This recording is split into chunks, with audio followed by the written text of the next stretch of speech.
સાર્વત્રિક વરસાદી માહોલ જામ્યો। જૂનાગઢ અને વિસાવદરમાં 1 ઇંચ વરસાદ ખાબક્યો તો ભેંસાણ, મેંદરડા, કેશોદ, માંગરોળ અને માળિયામાં પણ 2 કલાકમાં અડધો ઇંચ વરસાદ નોંધાયો। ગિરનાર પર્વત પર 2 કલાકમાં 1 ઇંચ જેટલો વરસાદ વરસ્યો તો દામોદર કુંડમાં પણ વરસાદના કારણે પૂર આવ્યું। સોનરખ નદી 2 કાંઠે વહેતી થઈ તેવા પ્રકારના દ્રશ્યો સામે આવ્યા છે।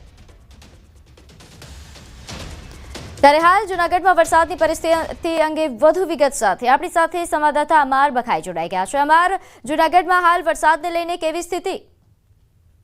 ચોક્કસ પ્રીતિ કે જે રીતે જૂનાગઢમાં ગત મોડી રાતથી ફરી વરસાદી માહોલ શરૂ થયો હતો। ગઈકાલ સાંજે પણ વરસાદ હતો, જ્યારે વહેલી સવારે જૂનાગઢ અને ગિરનાર ઉપર છે તે 1 થી 1.5 ઇંચ જેટલો વરસાદ વરસ્યો છે અને હાલ જે રીતે ગિરનાર પર ભારે વરસાદના કારણે દામોદર કુંડમાં ફરી પૂરની સ્થિતિનું નિર્માણ થયું હતું। હાલ જૂનાગઢ શહેરમાં વરસાદે વિરામ લીધો છે, પરંતુ જે ગ્રામ્ય પંથકો છે ત્યાં હાલ ધીમી ધારે તો ક્યાંક ધોધમાર વરસાદ શરૂ છે।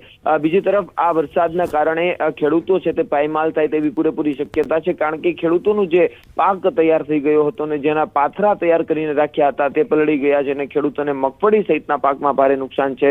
હજુ પણ હવામાન વિભાગની જે આગાહી છે વરસાદની, જેને લઈને ખેડૂતો ચિંતામાં જોવા મળી રહ્યા છે। જી, આભાર માહિતી આપવા બદલ।